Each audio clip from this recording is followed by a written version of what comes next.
Soledad O'Brien is my co-host, CNN starting point anchor.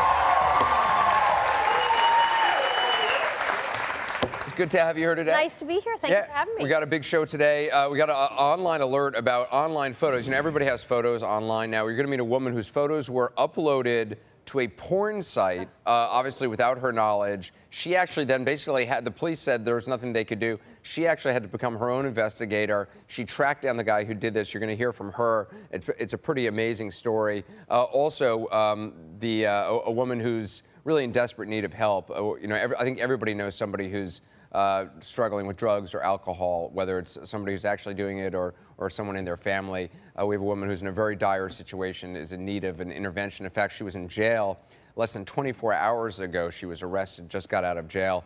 We're going to talk to her and her mom and try to get her some help. But first, a lot of stories in the first 15 to talk about, some fun stuff. I don't know if you saw this story.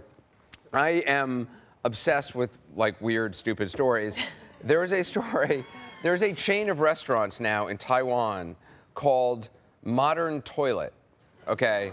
Yeah. Why would you go to that? I know. It's a toilet-themed restaurant. Why? Yes. Now, first of all, let's show just the first picture of, this is people eating out of toilet bowl-shaped plates, all right? Now, look at what some of the things they serve. Yeah. Ice cream.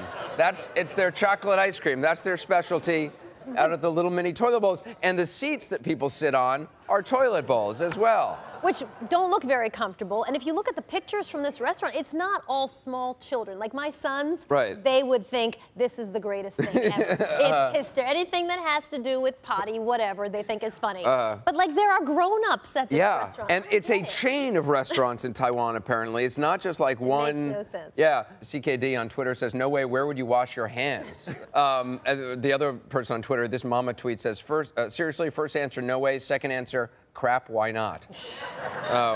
But yeah, I do not think I would go to this restaurant. No, it doesn't look appealing. No, not appealing at all. There is now also in Denny's, the first Denny's in America has opened up in Las Vegas that is actually going to have weddings. They're going to have a wedding chapel attached to the Denny's. This is brilliant. I think this idea, I'm completely behind. I like this idea, too. It's brilliant. You solve your wedding issue yes. and the catering issue and where to put the guests. It's one of the biggest done Denny's. And done. This is the wedding area where you can sit after the wedding. Your 8 guests. Yes, I'm sure they can accommodate more. You could do your wedding at Denny's for $250. Which I think is, why not? I kind of like that idea. My mom got married to my dad. Like, I've seen their wedding photos. It was like in a room somewhere. Like, they didn't seem like they had a fancy wedding. Oh, my mom got married 4 times. It looks like, so I think by the 4th time she was like, I'm not going to spend a lot of money. Another option. Yeah, right, yes. I think the first time she had a rather large wedding and then gradually scaled back over the years. Denise says, my cousin got married at a car wash. Okay. Okay, I could see that. Saved money. Saved money, yes. I like that idea. There's also a video of a guy, there's a spider on his wall, and he decides to deal with it in probably the stupidest way I've ever seen. He decides he has a pair of brass knuckles, and he decides that's how he's going to deal with the spider. So take a look at this. I found a spider in my bathroom, and it's the biggest spider, hands down, that I've ever seen.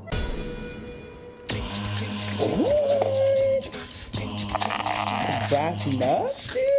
I don't want to.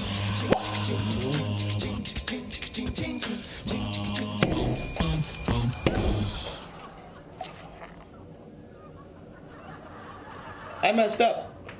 I just messed up. Mom! Mom! I love that. Yeah. Oh, that's hilarious.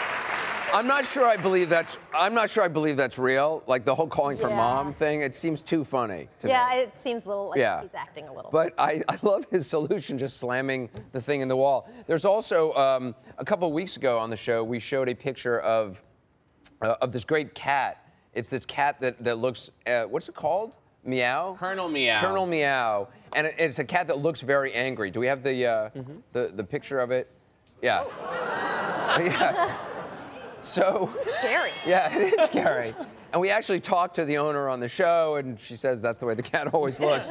So now we found this other cat online. This is a cat that looks sort of like Batman. Do we have that picture? I love that. And you actually you have a guinea pig. I do. I had 11 guinea pigs at one point. We started with 3. You actually brought your guinea pig. I brought to one. This guinea pig weighs more than my dog. Yes, this is our guinea pig. His name is CJ. And CJ is very friendly. Come here, CJ. Oh, my God. He's very cute. Here, you can hold So him. how many guinea pigs do you now have? Put this down first. Why do I need to put this in Just case? because he's not house trained yet. Oh, We're Lord, working on it. wow. So CJ is kind of chunky. He's sort of stuck in his carrier. Isn't he cute? Oh, wow. He's so sweet. See, there was CJ, and there was Pickle, and there was Popper, and I thought they were all girls. That's my daughter making a movie. There's CJ. And then one day we discovered that, in fact, CJ was a boy. Is that right? And that the other ones were girls. And my children, we had 11 baby guinea pigs. And so my kids wanted to understand, did Popper marry CJ, and then Pickle married CJ also? How did it work? Right. I said it was magic. It was magic. And they were going to find homes for all I gotta the say, I've He's always cute. found them kind of creepy. I like this. He's very sweet. They're Yeah, not I could creepy. see having one of Isn't he these. sweet? He's very well behaved. Does he doesn't like bite at all? He or- doesn't bite at all. He's very sweet. They're great gifts, and how long do we're they going live to give for? you CJ. No, right, no. Really? Well, just temporarily. Oh, all right. All right. Yes, here's a guinea pig. I like how sort of sedated he is. He's very calm. Guinea Yes. pigs are great pets, and they're great pets for kids. Are they edible? No, I'm wondering. Well, no, you I'm know- just wondering. I know you're not talking about my children's beloved pet, CJ Anderson, but you know they do. They do eat in South America. Really? And Yeah. They do eat guinea pigs. Yeah. So some Smells like some chicken. cultures do eat. This is really cute. Aren't they actually, sweet? yeah. Yeah. What other kind of pets do you have? I have a horse that I adopted. You know, they slaughter a horses. horse? I do. Her name is Wow. Sedona. Yeah, and she is a retired racehorse. And you know, when racehorses are taken off the track, they send them to slaughter. They literally make them Wow. into dog food and sometimes glue. My This gosh. is done. And so it was illegal for a while, but then legislation changed and it's illegal once again. And so there are people who go around the country and they rescue horses from slaughter. Oh, and that's so really we nice. went and got my horse. That's And this is beautiful. my daughter Sophia's pony. She has a little pony. Oh, as that's well. so nice. Yeah, Hey, Sophia's Sophia. here in the Sophia's audience. sitting right there. Yeah, Hey, right here. how are you? That is her I was pony kidding dog. about the He was guinea kidding about the pig. eating. Yeah. She doesn't buy it. No. But he's I very really sweet. like. Yeah. Should we give Anderson CJ just for a little bit? No. No. No, not at all. All right. Well, I like it. Hey, we got to take a quick break. We'll have more of the first 15 when we come You're back. a star, CJ. So cute.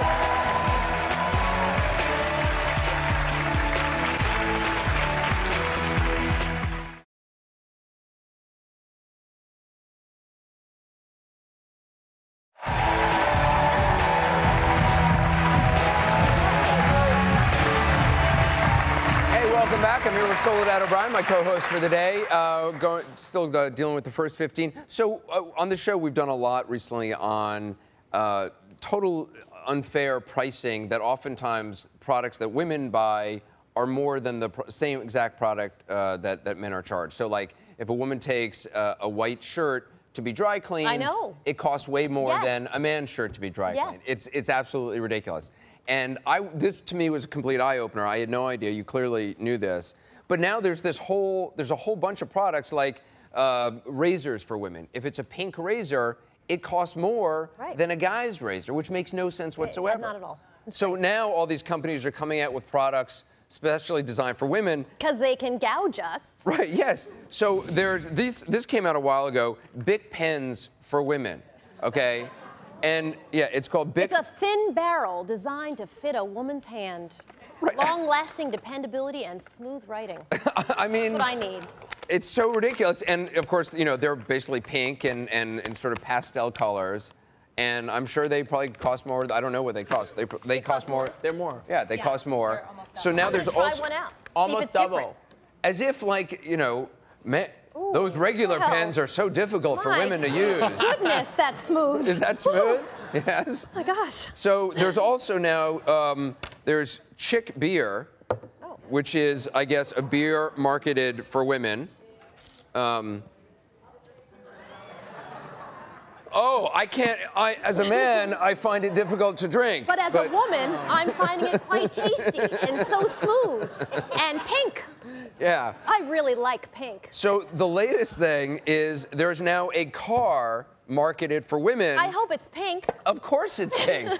Honda, it's only right now available in Japan. It's the Honda Fit is the regular car, but now they have a pink model marketed for women, and apparently it's $17,500.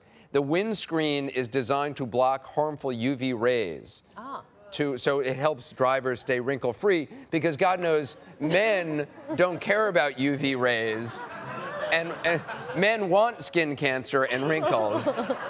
So why would they design a man's car with a special, you know, windscreen? I wonder why they think pink is the color that women all want in their products. Like, really, do we all want pink stuff? I don't. You're not wearing anything pink at all. No, I wear black all the time. I like black. Yes, thank you, thank you. Where's the black car? Carla on Facebook says, finally, those manly black cars were so hard for me to drive. You know, Sharon, I wish people would stop presuming all women love pink. As a fair skinhead redhead, I stay away from pink. But it should be women or gay men, because I feel like... No, that's just ridiculous stereotypes. I'm just saying I have a lot of men I think would enjoy that car. Well, I think you mean you would enjoy Meaning that me. car, but... Yes.